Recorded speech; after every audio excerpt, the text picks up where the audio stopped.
We have been looking at the different biomolecules, both in their monomeric as well as in their polymeric forms. Now, let's examine the process of the monomer getting converted into a polymer and what exactly helps the polymer to be stable and hold their structure. When a monomer converts itself to a polymer, it's usually with the removal of a water molecule. Such processes are called as dehydration reactions. And this is seen during the formation of a polysaccharide, a protein, and nucleic acids. I know lipid is not a polymer, but the formation of a lipid also involves removal of a water molecule, that is dehydration reaction. So let's see how in each of these organic biomolecules, dehydration reaction occurs to form polymers. So, to understand polymerization in polysaccharides, let's take the simplest reaction that can be possible. So, we can add glucose molecules together and it would give us a disaccharide, which is maltose. So, this is the glucose ring with oxygen, and we have its hydrogen and OH groups attached to them. Now, let me add one more glucose molecule. So when two molecules combine together in this manner and are placed close to each other, here we are looking to remove water, right? So we exactly have that opportunity over here. And when water molecule is removed, it leads to a formation of this kind of a covalent bond. This is called as a glycosidic bond.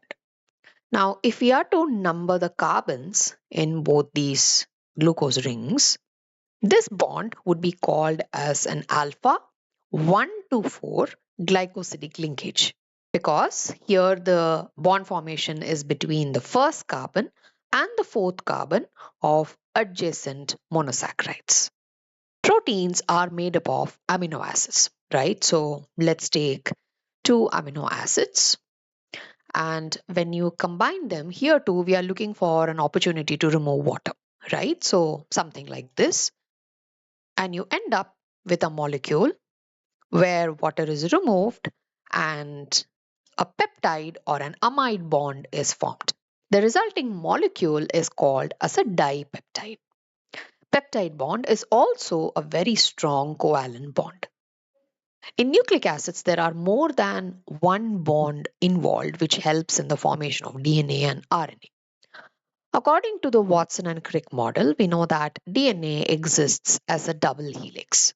So the two strands run opposite to each other, and therefore they are called as anti-parallel strands.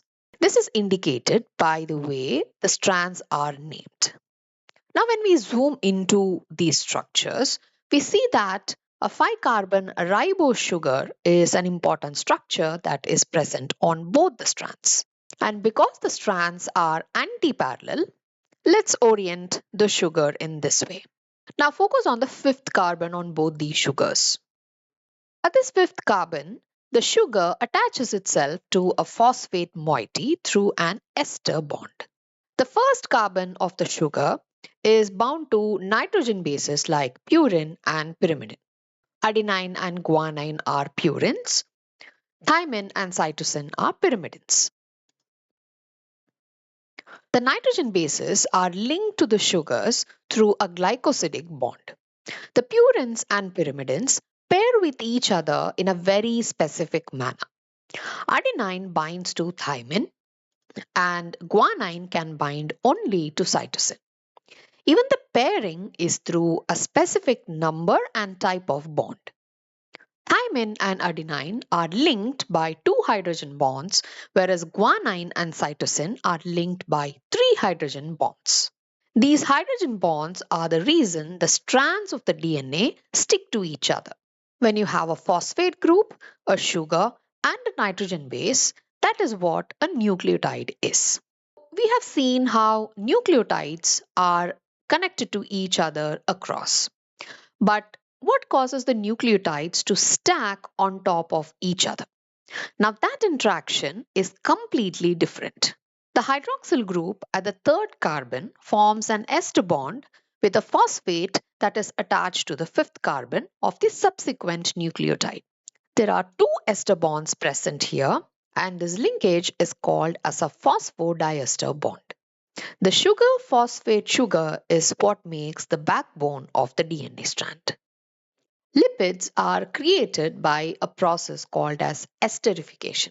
It is when an alcohol and an acid combine together and form compounds called as esters. And here a water molecule gets removed. So let's see example of this. So let's create a simple lipid such as a triglyceride. The alcohol that makes a triglyceride is glycerol. Glycerol is basically propane where one hydrogen is replaced with a hydroxyl group across the carbon. So it's also called as trihydroxypropane. This is combined with a fatty acid. Fatty acid could be saturated or unsaturated depending upon the type of bond present between the carbons in the carbon chain. Here, because we have only single bonds, these are saturated fatty acids. So already here we see an opportunity for water molecule to be removed. Right now, because there are two other hydroxyl groups, let me add two more fatty acids. Okay, and similarly we can remove two more water molecules. So when the reaction proceeds, we end up with a structure which looks like this. This is a triglyceride. And here it's not just one, but three water molecules that are getting removed. Although lipid is not a polymer, the reaction which forms it is also a dehydration reaction.